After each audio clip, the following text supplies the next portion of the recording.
Sababal'aa Oromoodhaa eenyutu gabroomse? Bifa kamiin gabrummaa jalatti kufuu danda'a? Maaltu gabrummaa jalaa baasuu danda'a? Itti gaafatamaan gabroomuu saba Oromoodhaa eenyu? Wanta jedhuu fi xiinxaloota garagaraa isiniif qabadhee dhiyaadhee jira. An Mootii Miidiyaadha. Mootii Miidiyaan qophiilee garagaraa isiniif qabatee isin bashannansiisa, barumsa garagaraa isiniif dabarsa. Warroonni chaanaala kanaaf haaraa taatan chaanaala kana subscribe gochuudhaan maatii keenyatti dabalama. Warroonni armaan dura maatii keenya taatan like share gochuudhaan nu jajjabeessaan isiniin jedha.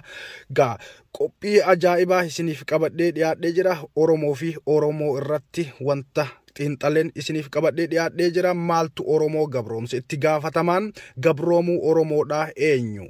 Akkam yoo goone bifa kamiin yoo hojjenne gabrummaa jalaa bayuu dandeenya? Oromoo bakka shanitti qoodeen isiniif lafa kaa'e. Shanan kun eenyu? Wanta jedhu baruudhaaf hanga xumura sagantaa kiyyaatti na faana turan.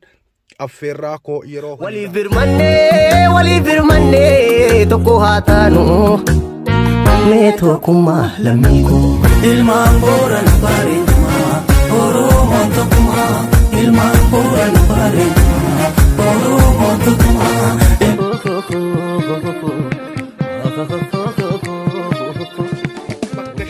qoodanii ilaaluun hedduu barbaachisaadha. Oromoo bakka shanitti erga qoonnee shanan isaaniitu ga'ee akkamii taphatan? Gabroomuu saba Oromoo kanarratti tokkoon isaanii shoora akkamii taphatan? Wanta jedhuun waliin laalla. Tartiibaan tokko isaa maqaa kaasuudhaan isiniif hima. Isaan hoo eenyu? Wanta jedhuttiin dabarra. Tokkoffarratti akka xiinxala kiyyaatti kan kaa'e Oromoo garaati. Oromoo garaa jechuun warroota saba Oromoo fi Oromiyaa gurguruudhaan garaa isaanii qoonqoo isaanii qofa guuttachuudhaan biyya tanarratti hanga lubbuun jiraatanii jireenya isaanii miidhagsanii jiraatanidha. Warroonni kunniin akka Oromoon garaa qofaaf yaadu, akka Oromoon waa'ee Oromoof Oromiyaa, waa'ee sabaaf sablammii, waa'ee aadaaf seenaa isaa, waa'ee amantii fi duudhaa isaa, waa'ee afaan isaa akka hin barre ganamaa galgala cimanii mootummoota dhufa darbaa wajjin waliigaluudhaan garaa ufiitiif jecha nurratti hojjataa jiranidha.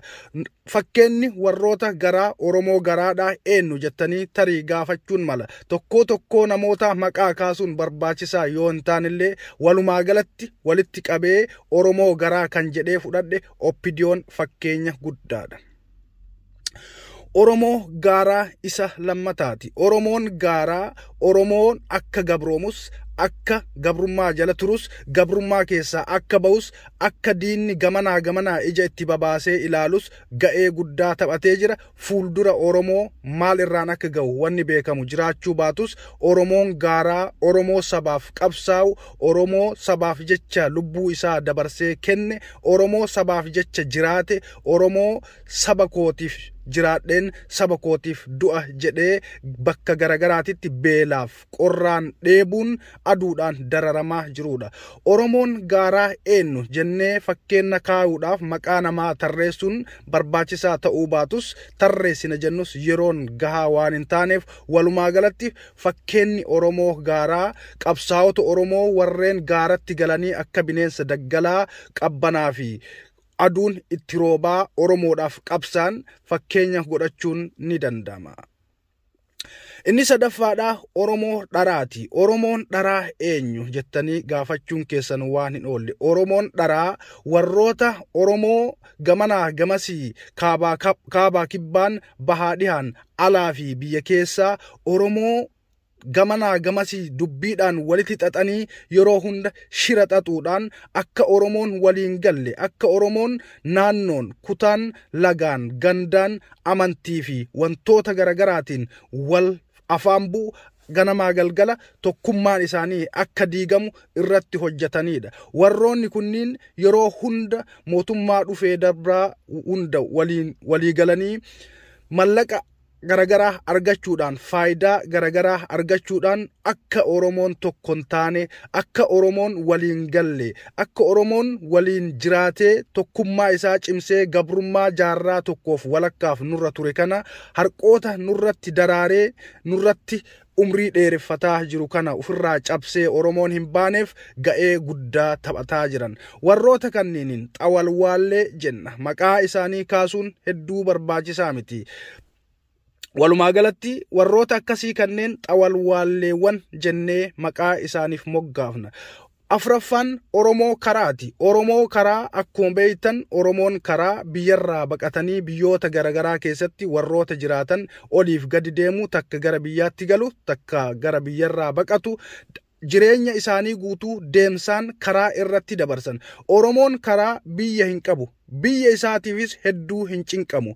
Warroota garaaf jiraatanirraa isaan kanas addatti hin ilaalu. Isaan kana keessaa akka fakkeenyaatti ani tokko yoon jedhe dhugarraa hin fagaatu. Oromoon karaa adeemsa isaa, fuuldura isaa deemee eessa gaya, eessa oolee, eessa bula wanta jedhu irratti xiinxallaa godha malee biyyi koo maal taate, lammiin koo maal irra jirti, akkamitti oolee gara biyyaatti gala, gaafa biyyatti gale maaltu na mudata, saba kiyyaaf maal hojjechuu qaba wanta jedhu irra hedduun Oromoo karaa hin yaadan. Oromoo karaa hundi Oromoo bu'aa hin qabne, Oromoo faayidaan alaati jechuu kootii miti. Oromoo karaa ta'ee kan biyyaaf yaadu, kan sabaaf yaadu, kan lammii isaatiif yaadu hedduudha. Haa ta'uyyuu malee irra hedduun Oromoo karaa waa'ee biyyaa hedduu dantaa hin godhan. Sababni isaas biyya itti baqatan san, biyya itti keessa jiraatan san irratti jireenyi isaanii ho'ifatanii, jireenya isaanii tolfatanii jiraatan waan ta'eef hedduu waa'ee biyyaa kanaaf cinqamaa fi bakka yookaan iddoo hin qaban. Miidiyaalee garagaraa irratti bayuudhaan Oromoon karaa nama burjaajessuudhaan, Oromoo burjaajessuudhaan, akka Oromoon tokko hin taane, akka Oromoon waliin galle, akka Oromoon tokkummaadhaan ka'ee wal qabatee qabsoo isaa fiixe hin baasne warroota hojjetan keessaa Oromoon karaa isaan mata dureedha yookaan hayyuu dureedha jechuudha. Miidiyaalee garagaraa intarneeta qabna jennee miidiyaa irratti baanee holola Oromoo jidduutti oofuudhaan akka Oromoon tokko hin taane, akka Oromoon tokkummaadhaan waliin hin jiraanne warroota godhan keessaa Oromoon karaa isaan hangafa. Inni dhumaa Oromoo baraati. Oromoon baraa faayidaas qaba, kasaaraas qaba. Akka Oromoon hin bilisoomne ga'ee guddaas taphataa jiran, Oromoo bilisoomsuufis Oromoon tokkummaadhaan wal qabatanii akka ka'anis yeroo garagara irratti Oromoon baraa ga'eewwan garagaraa taphataa jiru. Oromoo baraa yeroo jennu Oromoo sammuudhaan beekumsa qaban, Oromoo dandeettii garaagaraa qaban, Oromoo manneen barnootaa keessatti bilchaatanii yaa'an jechuudha. Oromoon bara wajjiin deemu, bara wajjiin deeman yeroo jedhu wanta tokko irratti hin cichan, bara jijjiiraman anguma barri jijjiirameen sammuun isaanis bara wajjiin jijjiiramaa deema, abshaalomaa deemu jechuudha. Yaada tokko irratti yookaan bakka tokko irratti hin cichan, jijjiirama garaagaraa wajjiin jijjiiramuudhaan saba jijjiiruudhaaf yaalan. Haa ta'uyyuu malee warroonni armaan olitti maqaa dhaye kunniin wanta garaagaraa irratti cichuudhaan yookaan paartiilee garagaraatitti amantiidhaan, kutaan, gosaan Oromoon akka hiraman, akka qoodaman gochuu irratti ga'ee guddaa waan taphataniif Oromoo baraa irra hedduun keenya dhagayuu hin dandeenye. Otoo hundi keenya waliigallee tokkummaadhaan Oromoo baraa, Oromoo barate, Oromoo bara wajjiin deemu, Oromoo jijjiiramaa, Oromoo sammuudhaan waa ajaju faana deemne bilisummaa keenya yeroo gabaabaa keessatti ni gonfanna jedheen yaada. Kun akkaataa kaatogoraayiz godhee ani Oromoo itti hireedha yookaan wanta saayintistiin tokko dubbaterraa wanta fudhadhee miti. Warroonni yaada kiyya kanatti amantan tarii isin gammachiisa ta'uu mala. Kan yaada koo hin fudhannee lakki dubbiin kee soba, akkaataan ati itti Oromoo qoodde sirrii miti warroonni jettanis ni jirtu ta'a. Kanaaf kun yaada dhuunfaa kiyyaati. Wanta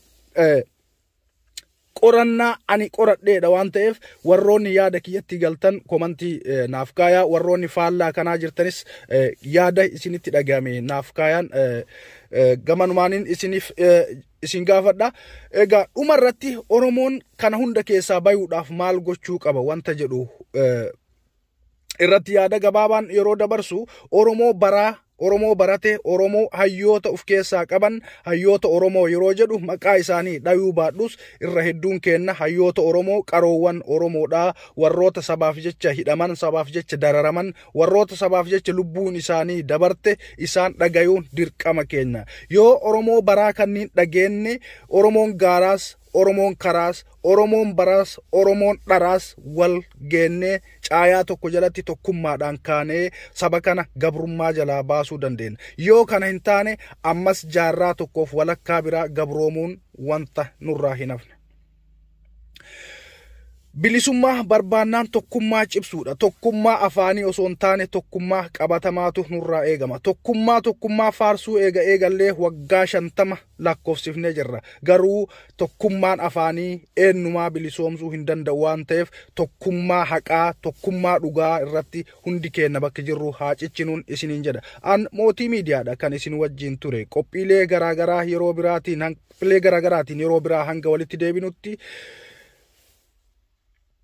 yeroo gaarii qabaadha. Wanta nafaana turtaniif galatoomaa horaa deebanaan isiniin jedha. Warroonni chaanaala kana faaraa taatan ammas subscribe gochuudhaan chaanaala kanatti dabalama. Warroonni duraan maatii keenya taatan like share gochuu hin dagatina. Yeroo biraa viidiyoo biraatiin walitti deebina. Bye bye. Waliif birmannee tokko haa taanu. Mee tokkummaa lammii koo. Ilmaan Booran bareedumaa. Oromoon tokkummaa. Ilmaan Booran bareedumaa. Oromoon tokkummaa.